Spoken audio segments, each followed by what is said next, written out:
गुरु प्यारी साथ संगत जी, प्यार से कहिए धन निरंकार जी। आशा करती हूँ आप सभी संत सतगुरु माता जी के आशीर्वाद से अपने जीवन में बहुत बहुत खुश होंगे। आज मैं आपके लिए एक और साखी लेके आई हूँ। आज की साखी का विषय है मस्त राम का खजाना। संतों जी, आशा करती हूँ कि ताज़ी की साखी आपको सुनने में और जो हमें इससे सीख मिलती है वो आपको बहुत अच्छी लगे। तो चलिए आज की साखी का आनंद लेते हैं। राजा महाराजाओं के जमाने की बात है। किसी गांव में मस्तराम नाम का एक युवक रहता था। वह था तो बहुत गरीब और उसे मुश्किल से ही पेट भर भोजन मिल पाता था, लेकिन फिर भी वह चिंता नहीं करता था और सदा हंसता मुस्कुराता रहता था। उसे किसी चीज की ज्यादा चिंता नहीं रहती थी। वो अपने जीवन में बिल्कुल मस्त राम की तरह घूमता फिरता था, अच्छे से हंसता मुस्कुराता रहता था। उसमें एक खास बात यह थी कि वह लोगों की मदद करने के लिए हमेशा तैयार रहता था। कोई उससे जो भी काम करने को कहता था वह तुरंत कर देता और बदले में जो भी मजदूरी मिलती उसे खुशी खुशी ले लेता था। बस यही उसकी आमदनी थी और इसी में उसका गुजारा चल रहा था। एक दिन मस्तराम किसी धनी सेठ के यहाँ काम के लिए गया और सेठ उसके काम से बहुत खुश हो गए।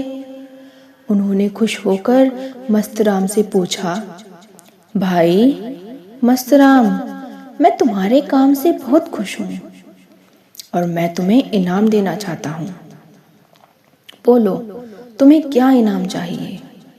तो संतों जी, मस्तराम ने मजाक मजाक में कह दिया कि सेठ जी, मेरे लिए ऐसी पोशाक बनवा दीजिए जिसे पहनकर मैं भी आप जैसा सेठ दिखने लगूं। तो आगे क्या था, मस्तराम की बात सुनकर सेठ हंसने लगे और फिर उन्होंने सचमुच में ही उसके लिए कीमती पोशाक बनवा दी और वह पोशाक उसे दे दी।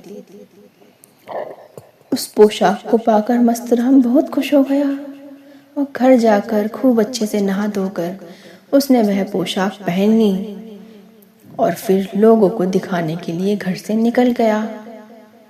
घर से निकलते ही उसकी मुलाकात एक किसान से हुई। किसान मस्तराम की महंगी पोशाक देखकर कहने लगे, बड़ी कीमती पोशाक है, बहुत बड़े सेठ से लग रहे हो मस्तराम, क्या बात है, आज तो बिल्कुल सेठ वाला ठाठ पहन रखा है तुमने।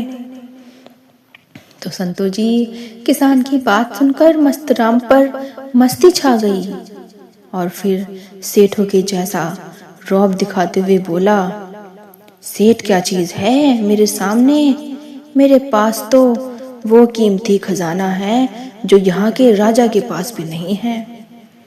तो संतों महापुरुषों जी, यह बात सुनकर किसान हैरान हो गया और सोचने लगा कि ऐसा क्या है, और उसने 3 बार ताली बजाई। जैसे ही किसान ने ताली बजाई, वहां पर 4 लोग आए और वे मस्तराम को पकड़कर अपने साथ ले गए। दरअसल वह किसान कोई और नहीं, राजा था और उस समय किसान के वेश में घूम रहा था। उसने अपने 4 सैनिकों को अपनी ताली से ताली बजाकर बुलाया और मस्तराम को पकड़कर ले गया, क्योंकि राजा अपने गांव की देखभाल करने के लिए एक किसान का वेश रूप लेकर और सैनिक भी वेश बदलकर इधर उधर घूम रहे थे। तो संतों जी, आगे क्या होता है सुनिए। सैनिक मस्तराम को दरबार में लाया गया और फिर राजा ने मस्तराम से सवाल किया कि सुनो नौजवान, जल्दी से हमें बता दो कि तुमने खजाने को कहाँ छिपा रखा है। मस्तराम बोलता है, महाराज, मैंने खजाने को कहीं नहीं छुपाया है। राजा बोलते हैं, लेकिन कुछ देर पहले तो तुम कह रहे थे कि तुम्हारे पास ऐसा वो कीमती खजाना है जो राजा के पास भी नहीं है। तो बताओ कहाँ है वो खजाना। मस्तराम बोलता है, महाराज महाराज, वो तो मैं अब भी कह रहा हूं कि मेरे पास कोई खजाना नहीं है। तो राजा कहता है, तो फिर बताते क्यों नहीं कि तुमने वो खजाना कहाँ छिपा रखा है? जल्दी से बता दो, अन्यथा फिर कोड़ों से तुम्हें मारा जाएगा और रोते रोते बताना पड़ेगा तुम्हें फिर। तो संतू जी कोड़ों की बात सुनकर मस्तराम हंसने लगा और यह देखकर राजा को उस पर और क्रोध आ गया। वह बोले, मूर्ख आदमी, कोड़े खाने की बात पर भी हंस रहा है, क्या तुझे डर नहीं लगता?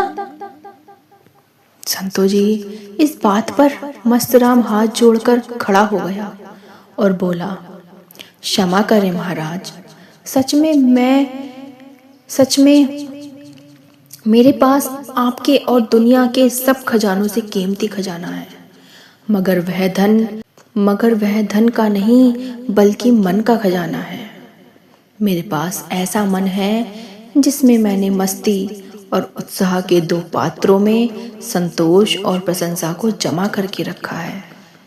इसी कारण मैं कभी चिंता में नहीं पड़ता हूँ और हमेशा हर स्थिति में हंसता मुस्कुराता रहता हूँ।